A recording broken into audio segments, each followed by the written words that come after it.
How you guys having a good time? Thank you, Casey Williams.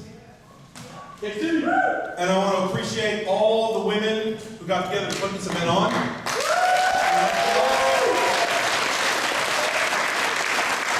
I want to dedicate this show to all of them. It was a lot of fun putting it together. I will tell you, I haven't done this in over 10 years, so will the committee stand up just real quick? Can people put this together? You guys see this?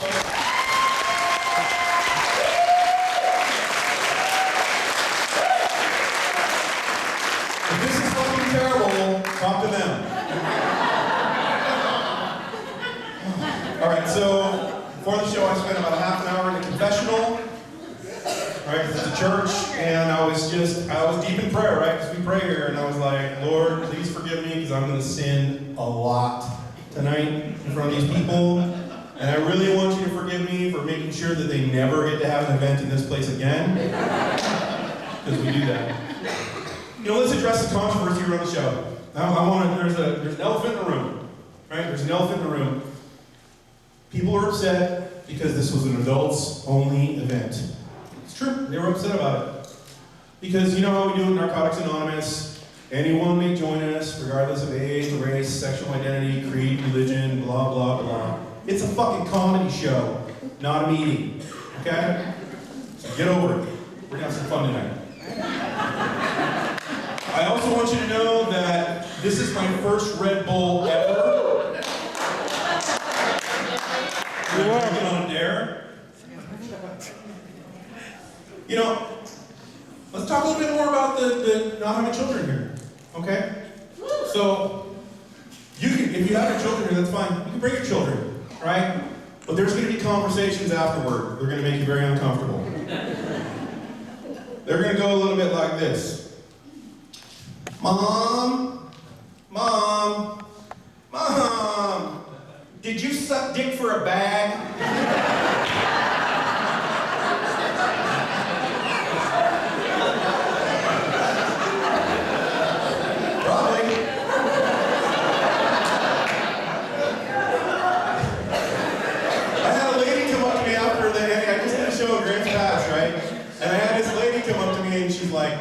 She goes, I went to your show and you did the TAC convention back in 2002, and my kid was there, and she was like, asking me those questions, like, did I suck dick for a bag? And I'm like, well, what'd you tell her, you fucking whore?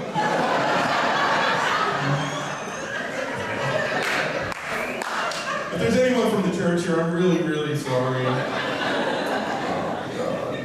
Alright, so I was in Grants Pass last week, and it was my first, supposed to be a 35-minute set, went an hour and 10 minutes, because we were just having a good time. Crowd about this size, but they were packed into a room a third of this size. And this girl, she was hot, right? She's just one of those ones, kind of like the redhead that was dancing in the center. Love you, bro. She's beautiful. It's your wife. I don't want to disrespect you.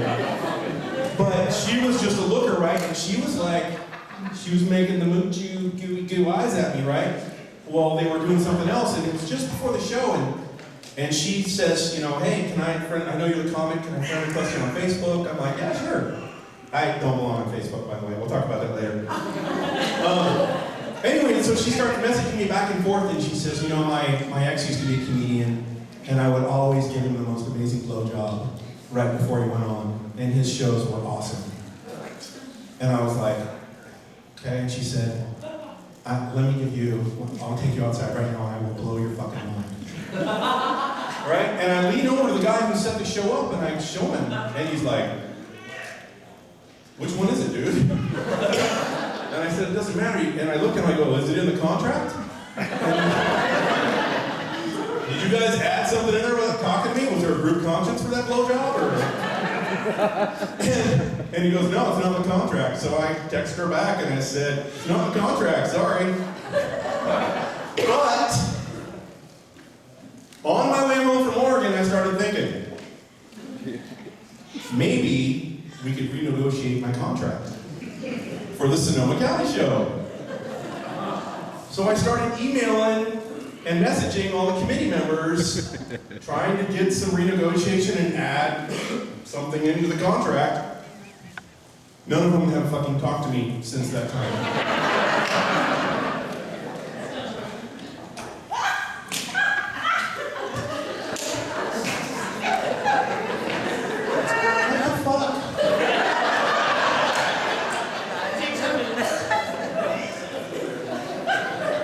Took a long time to get her going. So, you know, women, you guys put it, this show is all about the women. Yeah, I'm gonna fucking bash some of you, but let's have some fun first. So, I'm at Safeway this morning, right? And I'm thinking to myself, women, you put up with the lamest shit from men. And I'm not just talking about the ones you're married to or going out with. I'm talking about the guys at the club or the guys on the street. Like one of those, you know, they have the stupidest lines. Like one of the dumbest ones is, does the carpet match the shades?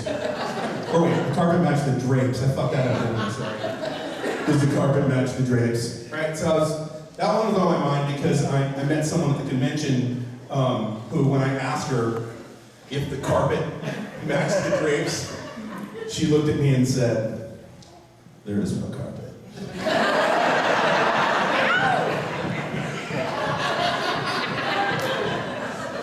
That was so hot that she said that. She's here too. So I'm at Safeway this morning, and I'm in line, right? So I'm buying. All right, so let me let the secret out. The beard is colored. I dyed my beard. Looks fucking good too, doesn't it? Yeah, it does. So, but there was this lady, she's about my age, and she's got her 19 and 21-year-old looking daughter. They might have been 17, I don't fucking know. Probably 15. And she leans in and she sees what I'm buying, and she goes to her girls and she goes, hey girls, check this out. Watch this. And I'm like, I don't know this woman. She leans in and she goes, hey buddy, does the carpet match the drapes?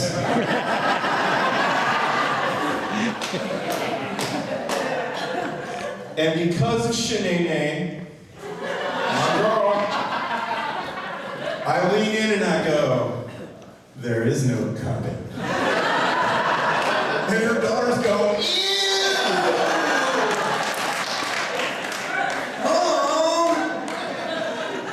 Oh. So, my clean date is May 16th, 1995. That's right, I'm coming up on 22 years clean next month. Very excited about that. And you know, when you're an old timer, like me, we share that. But there's a multitude of different reasons we share that, right? To give hope to the newcomer. Sure, we do that. We want the newcomers to keep coming back. Don't fucking judge me. I'm gonna get nasty now, okay? They said raunchy. The committee told me to get raunchy, so here it comes. We want to give hope to the newcomer. We want people to keep coming back. But some of the old timers, there's always that ulterior motive. Like I'm sharing that with you tonight because I'm hoping to get laid. Right? I mean, there's at least one stupid fucker in here that thinks this shit is sexually transmitted. I'm counting on it. You know the type? It's like, oh, I'll do anything to stay clean. Except maybe get a sponsor, go to meetings, work the steps, or be a service. And I'm like, there's gonna be some service involved, bitch. Let me tell you. Okay, they laughed way harder at that Grants pass. Oh my God. Carpet patch. I can't believe they used that on you guys and laughed. All right, so last week Bill O'Reilly got fired at Fox News. You guys know what that is? Bill O'Reilly got fired by Fox News. And he didn't get fired for being a racist. People think he was racist, right? No, he got fired for being a stupid fucking racist. Because I got to thinking about that, right? He called that woman hot chocolate.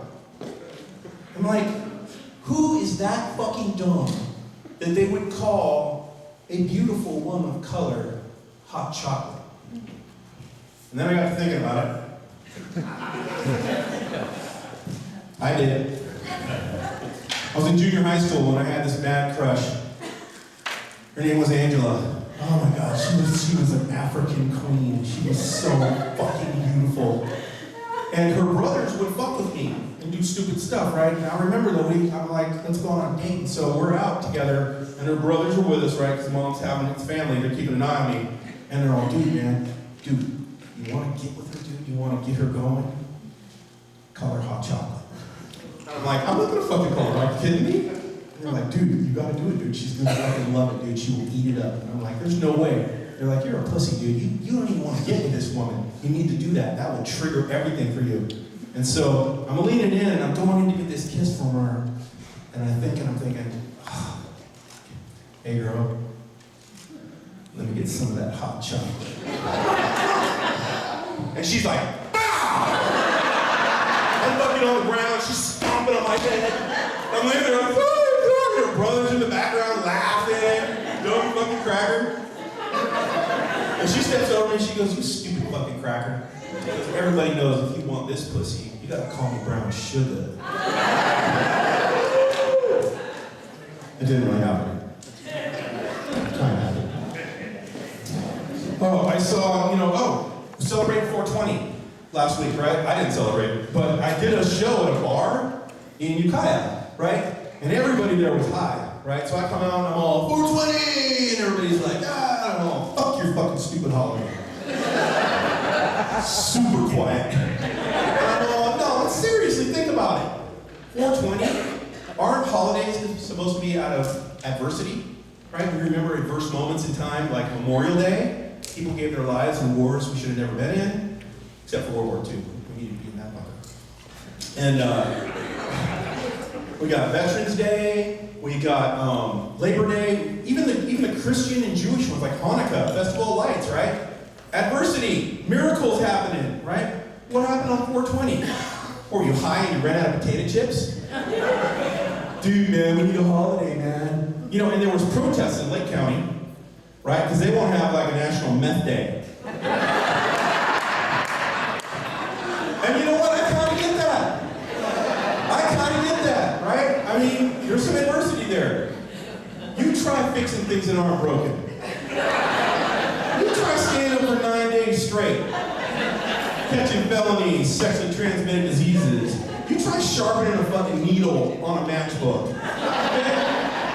Some tough times. I don't know what we call it. 16th day or something?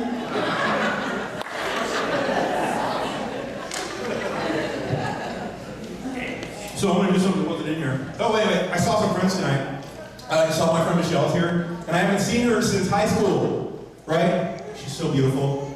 And she's here with her husband, right? They're at the door, and we see each other, and we get all snuggled up and close, and I'm like, you love someone, and you've loved them since junior high school and elementary school, and it's like forever. And I'm like hugging, and we're like head to head, and I'm like, oh my God, you're so beautiful, and I love you. And I look up, and this guy's looking at me like, what the fuck are you doing? And she's trying to explain it to him. She's all, and I'm like, I'm just here, bro. And I tell him, don't fucking worry about it, dude. I'm totally a fag. You want a hug?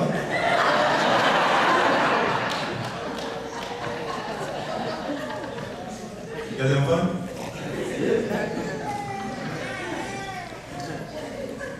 Oh my God, this fucking Red Bull shit is incredible! I feel like the first time I took crosstops. Fucking do this shit every fucking day. So my mom's here. Hi, Mom. She's sitting back there. I hope you're wearing a fucking adult diaper right now. So she used to do stage and ventriloquism, and she'd come to our schools and she would poke fun at me when I was a little kid. So it's payback time, Mom. It is payback time. No, I want to say thank you for so many different things you've done for me. I love you, Mom. I totally love you. I'm so glad you're here tonight. But I also want to say there's just things you shouldn't fucking do to kids. Okay, the deepest fucking trauma I experienced as a child was my mom when she would take a bite of my ice cream with a spoon. And she would use my spoon, and she would dip into the ice cream, and she would go, and leave half of it on the fucking spoon.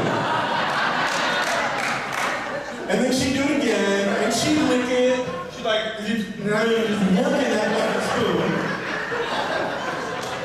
And she'd go, here you go, son. I'm like, where's the fucking incinerator? Jesus Christ, Mom. She'd do that with food, too. But the worst thing my mom would do, I don't even know, I think like from the time I was born, I didn't have to get to puberty, but like she would talk about sex like I needed to know. I wish I would have fucking listened, Mom, I'm sorry, to both my ex-wives. That was supposed to be funny, but serious. Anyway, she would talk about sex. She would talk about oral sex, she would talk about sex with my dad, she would talk about everything, banging, clitoris, anything and everything. She smoked weed, she'd roll a joint, and she would bang my dad. And I'm like, Mom, can you please stop? We're fucking doing show and tell today. But just in case you're wondering, if any of you are having a hard time with your sex life, she's here tonight. And she's more than willing to talk to you about how to fuck your partner properly.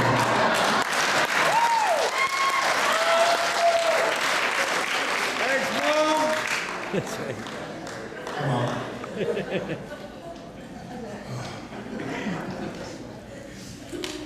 Fucking normies. Fucking normies, man. There's some normies here tonight. My mom's a normie. Bullshit. A couple of normies in the audience. I know about you guys. The guy who came on before me is a normie. I don't understand. I don't understand. Right? I've had to do my own research to try to even understand what does the term normie mean, right? Well, here's what I've discovered.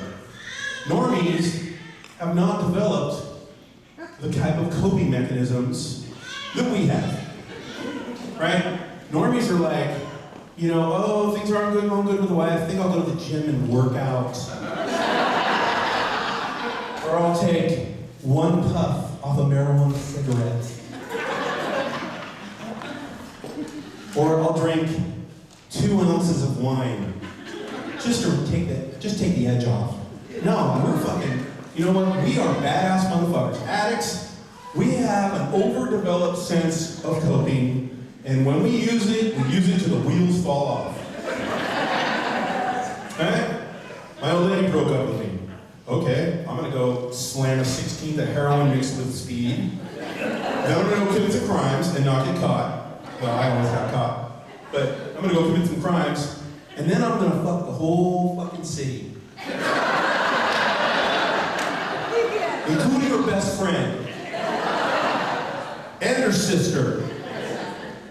And her mom.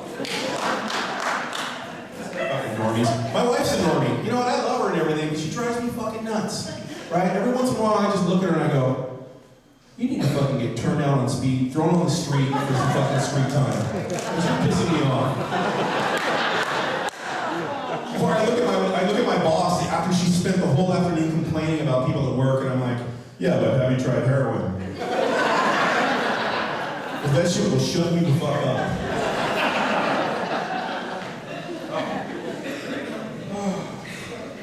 So I'm married. Sorry, ladies. I am married. I married a Chinese woman. I did. I married a Chinese woman, and I love her, but she's not here, so I'm gonna fucking just clown her ass tonight. But, you know, let me start by smashing the myth of the Chinese woman. Fuck, I left my prop in the car. Damn it. It's all right, I don't need a prop, because I'm amazing. Right?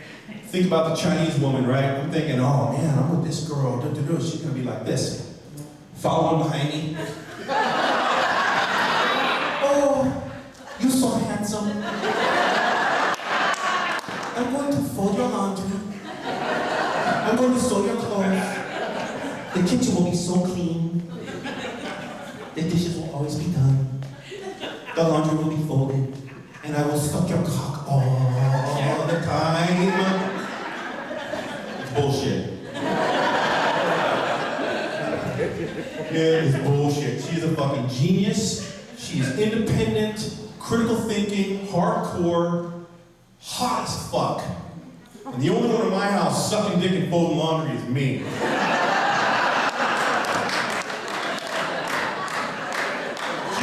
Chairman Mao, right? Y'all ever heard of fucking Chairman Mao or, you know, the dictator? She's a fucking dictator. She fucking says how shit goes in my house, right? You know how you win an argument with a woman? Guys, you ready for this? You guys are just starting to date. People are married, you've been married for years, and you're still trying to figure that shit out. I'm gonna tell you the secret, so pay attention. Have a fucking vagina. Here you go, that's it! That's how you win! Oh, that went over really bad. I knew that was gonna fucking suck. You guys are all, yeah, I'll keep my bitch in check, yo.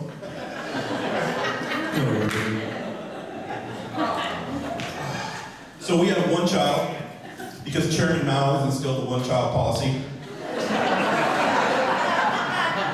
And I try to teach my kid respect, right? He gets out of control, he gets angry, and he's 12 now, right? So he knows everything, and he's got this prepubescent attitude, his hormones are flowing, and but I'm like, I think everything's funny. I have like comedy Tourette's, right? So him and his mom are going head to head, which I love it when they're fighting, because then I'm not getting my ass kicked, right? They're fighting, and we're at the table, and she goes, you need to tell your son that he needs to listen to me and show me some respect. And I'm all, son, you will respect the dictator.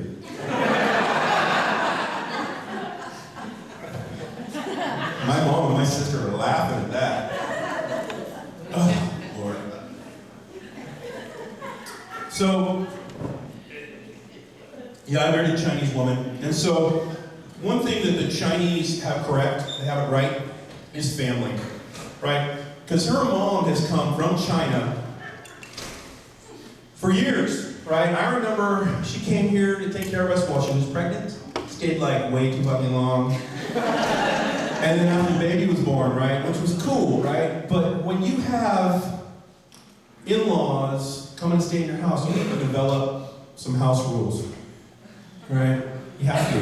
Because I remember, like, she came to America and she doesn't speak no English, right? It's all Mandarin. I have to learn a little Mandarin. What the chung bao hao? That means I speak good Chinese English.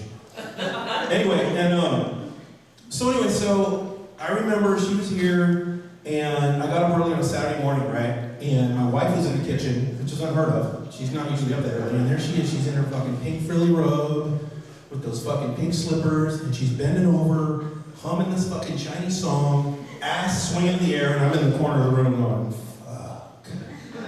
And I ain't had any in a while, right? Because the baby'd been born, it'd been a couple months, you know, and so I look at it and I'm like, fuck it, I'm going in. And I make a targeted approach too. Like, I'm up there and I'm like, right? And we're talking 2 in the pink, 1 in the stink, like just locked in. And up pops grandma. Whoa! Take that! And I'm like standing there and I'm like, I'm frozen, right? And in walks my wife and she's like, what the fuck is going on here? That is not your ass in your robe. Hence we have the robe rule. You know, every once in a while when she's here, she puts that fucker on too, and I don't think it's an accident.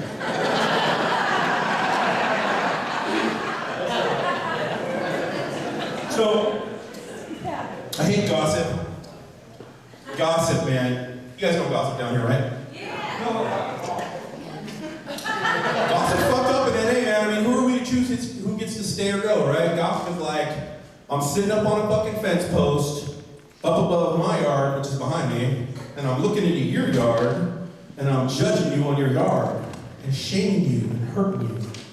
Like, but I'll get into it once in a while. I try not to gossip, but sometimes I'm guilty, right? Like, these girls were bashing this newcomer, who was like working her way through the fellowship, right? She's having sex with everybody. All my friends, all my homies, and I'm like, yeah, that's bullshit, man. Fucking whore. Bullshit. But you know why I'm mad? Because I ain't the one getting fucked. I got 22 years clean. I deserve some pussy. That's not as funny after you guys know I'm married, huh? Still fucking true. All right, so I got pretty fat in early recovery, and I got up to like 325 pounds, right? And my wife was like, you need to fucking lose some weight because when you fuck me, I almost died. If she's 100 pounds still in the windstorm, she's a tiny little thing, right? So I went on Weight Watchers. I didn't marry a small Asian woman because I have a small penis. That has nothing to do with it.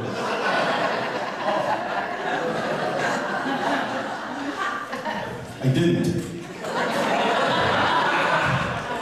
So she says, you gotta lose some weight. So I went on Weight Watchers and I lost 150 pounds. And I've kept it off. And when you lose weight like that, you start to notice things. Like I noticed I could walk further. I could tie my own shoes without my ankles clicking. And I could have sex and be on top, and she survived. But you notice some other things too. Like I remember I was standing there in the mirror, naked, and I'm like,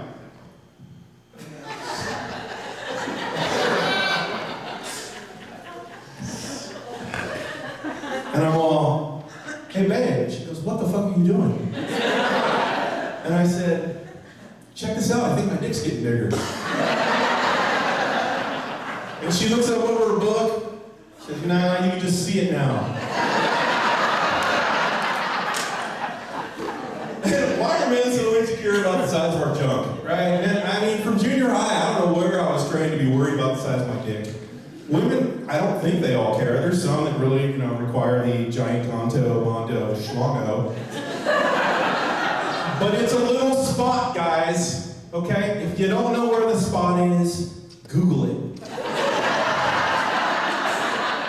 Because you don't want to ask your woman for directions, do you? Find that shit. You owe it to the women. You owe it to the world. Women need to get off. Period. I really hope so. Right? Because it ain't the size of the ship. It's the motion of the ocean. Right? Right? Well, that may be true, but it takes a hell of a long time to get to England in a rowboat.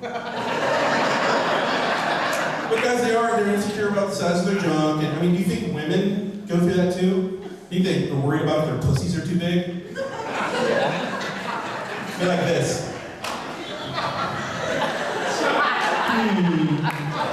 Shit's getting beat up.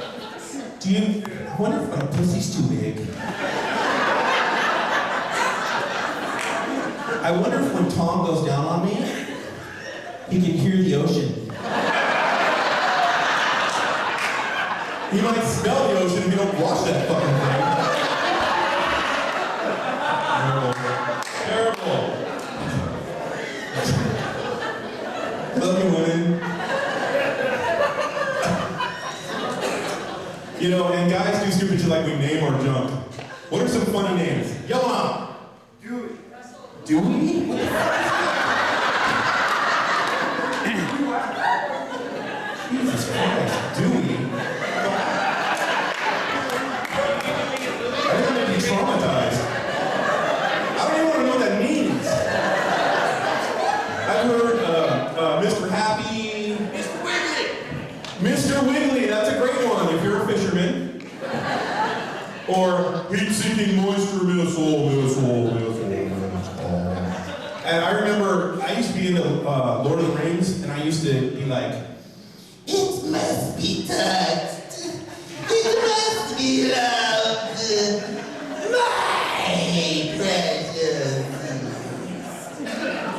But that was really childish, so I decided to be more manly about it, and I changed its name to Guido. Yo, you fuck with me? I'll send it in Guido. He won't break your legs, but when he's done with you, you'll walk like a baby fucking giraffe. Okay, never mind, that was a funny thing. Does anybody else have a hard time pooping at work? Seriously though, I cannot take a shit at work. I can't do it. Because someone's gonna hear it. Someone's gonna smell it. Right, I work in an office where there's like all the women I work with, and I only work with women, and the bathroom is right over here, right? And so their offices are all around. So, but there's been times where like I gotta do this and I gotta do it quickly, I gotta do it quietly.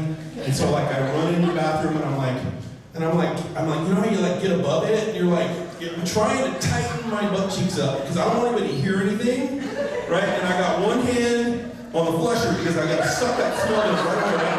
And like this, and I'm like, okay, this is gonna work and every time. Sounds like a fucking San Francisco earthquake. Shit just comes out. It's a whole prison injury. I don't even want to talk about it. And I'm like, I'm just gonna sit here. Prison rape is not funny. It's fucking terrible. You guys are laughing at prison rape. Okay, so I'm like, fuck it, and I know everybody heard that. And I'm like, okay, I'm just gonna sit here till everyone leaves. So 6 o'clock rolls around, and I walk out the door, and they're all just sitting there looking at me. I didn't realize it'd been like 6 hours. And I'm like, what are you guys okay? And they're all like, apparently you are. You know what else I hate about public restrooms? Is their signs. Okay, you are independent, strong women. You don't need no man. Put your own fucking toilet seat back down. Right? They're not laughing at stuff. It is funny. Right? Strong, independent woman. You don't need no man to put your seat down for you. What?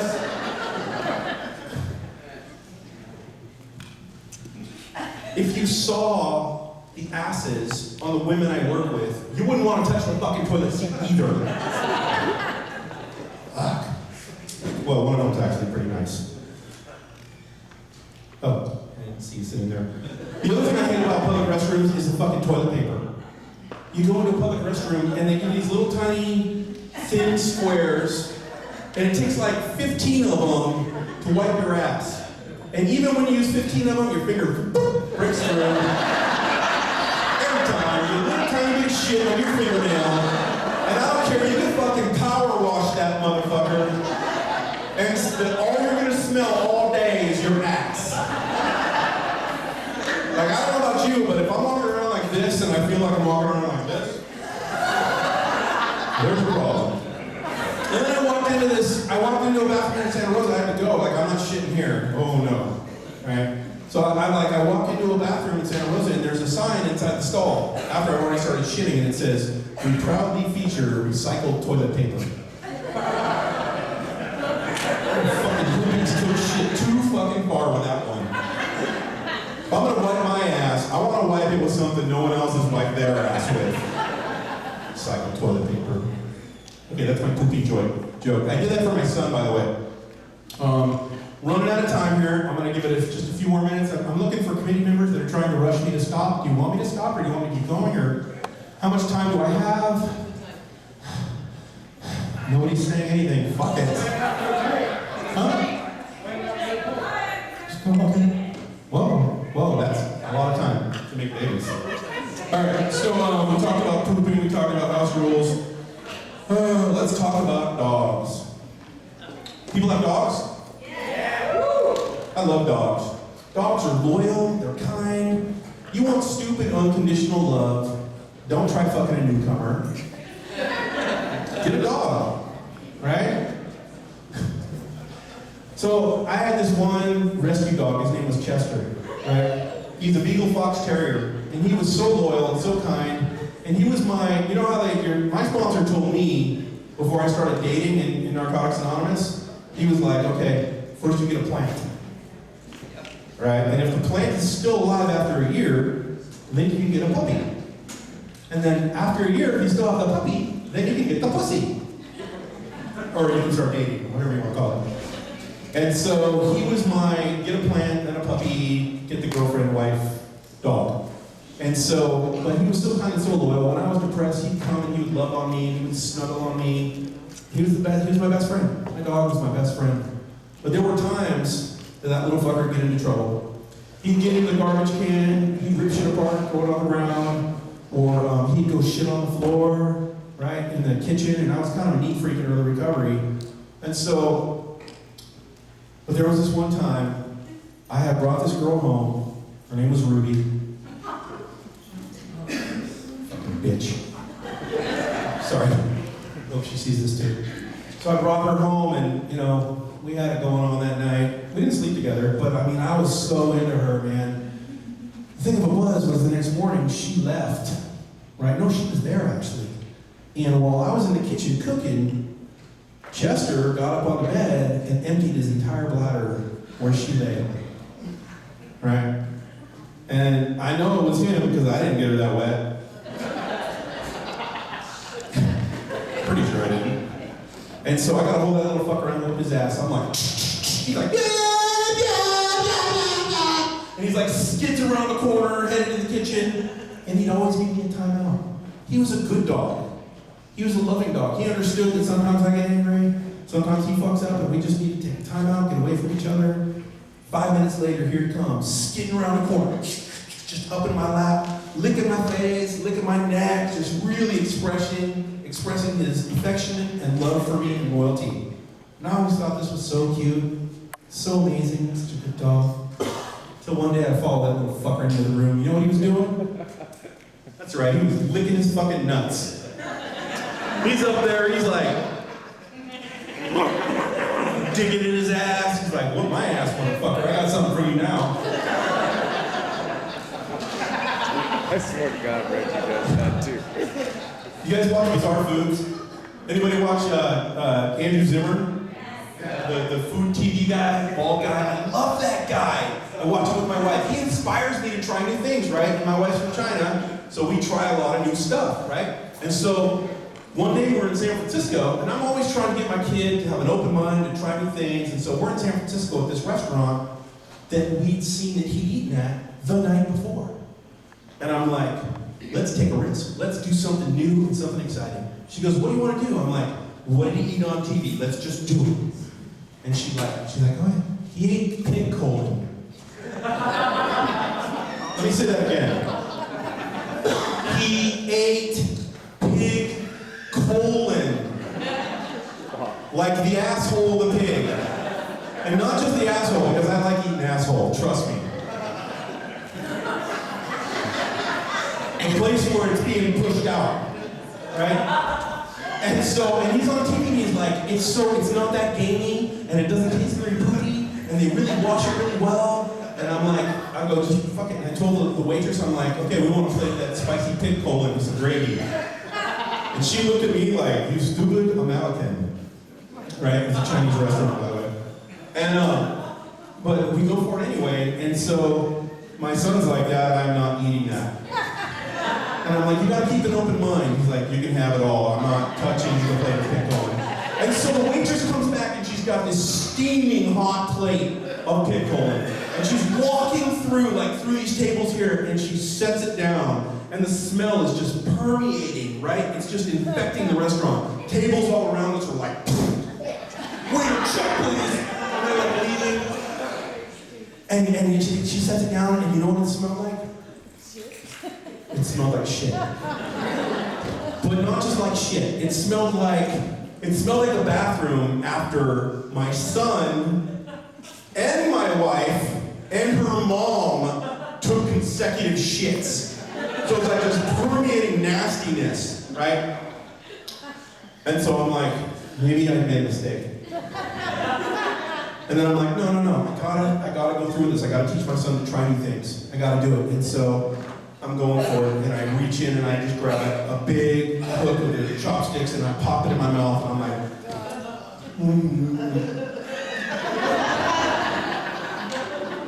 and it tastes like shit.